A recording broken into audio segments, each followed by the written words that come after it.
Salut à toi. Aujourd'hui on se retrouve dans cette deuxième vidéo de la chaîne.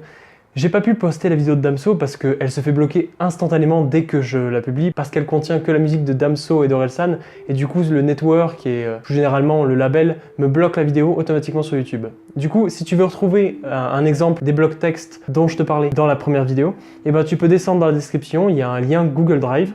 Et ça te permet de la regarder comme sur YouTube, mais sauf que là ça sera pas bloqué, ça sera pas censuré, notamment parce que je peux pas me faire d'argent dessus et voilà. Donc dans cette vidéo, je voulais pas simplement annoncer voilà, je suis pas capable de mettre une vidéo en ligne sur YouTube, alors va dans le lien dans la description. Je voulais ajouter un petit truc sympa qui permette notamment de faire une vidéo avec des petites explications supplémentaires sur le clip par exemple, ou plus généralement sur tous les effets que tu vas vouloir faire sur After Effects. Parce que quand tu vas faire un effet, tu mets deux points clés.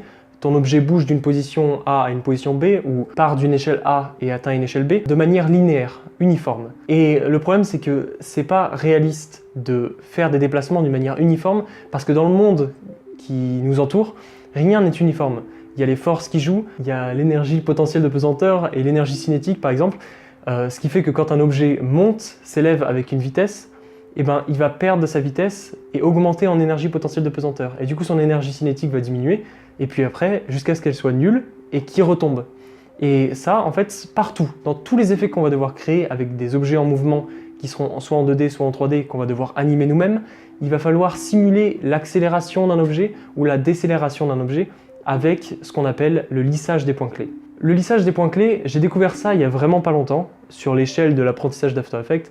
C'est un truc vraiment basique pour les débutants en fait, mais qui va changer toute l'approche d'After Effects et qui va transformer les petits effets que vous allez faire en effets un peu plus réalistes. Par exemple, j'ai simulé le rebond d'une balle sur cette vidéo et ce rebond, je l'ai simulé en utilisant le lissage des points clés. Si j'avais pas lissé les points clés, le mouvement aurait été uniforme, il serait monté, il serait descendu, comme ça, sans arrêt. Et juste sans qu'on sente une accélération dans la descente et une décélération à la fin de la montée pour que la balle retombe. En fait, cet effet va permettre de décélérer l'action qu'on est en train de faire juste avant l'arrivée d'un point clé, ou alors d'accélérer à la sortie du premier point clé par exemple. Imaginons, je lance une balle, cette balle va progressivement accélérer et c'est comme quand on lance un objet. Il part à une vitesse initiale de 0 et il prend de l'accélération avec la force qu'on lui donne. Et dans vos effets, c'est important de lisser vos points clés, d'augmenter la vélocité de votre lissage juste selon la quantité d'effets que vous voulez, juste pour donner vraiment un effet plus réaliste, dont le rendu visuel sera beaucoup plus efficace. Ensuite, n'oubliez pas sur tous vos effets d'utiliser le flou de mouvement. Quand vous utilisez des effets, quand vous faites bouger du texte,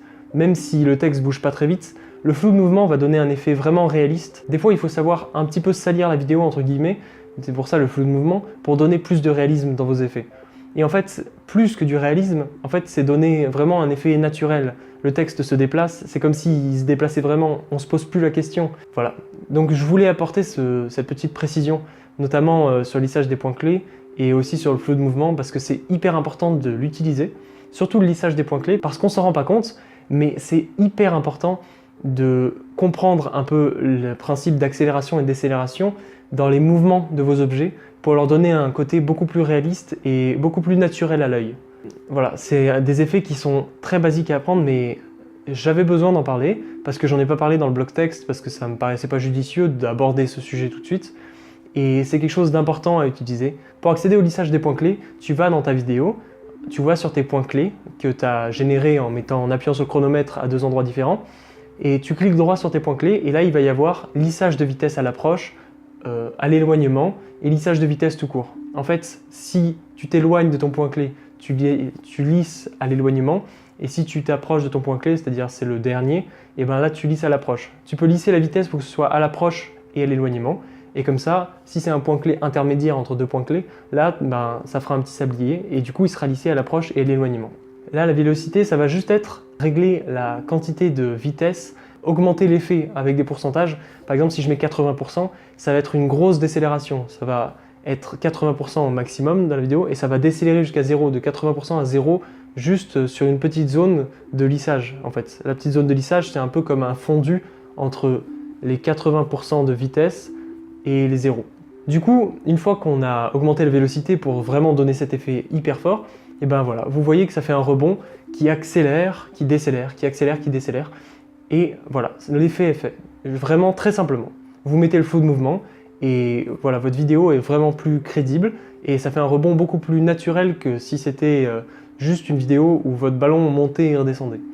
Moi après j'ai changé l'échelle dans la hauteur pour donner vraiment l'effet que le ballon s'écrase dans le rebond, pour que ce soit encore plus réaliste. Jouez avec vos points clés, jouez avec les effets que vous pouvez utiliser et lissez les images clés au bon moment pour donner vraiment un effet plus naturel à vos vidéos. Donc voilà, j'espère que ce petit bonus vidéo t'aura plu. J'espère que tu vas aller checker dans la description la vidéo motion design de Damso et d'Orelsan. J'espère te revoir très vite sur cette chaîne. Abonne-toi.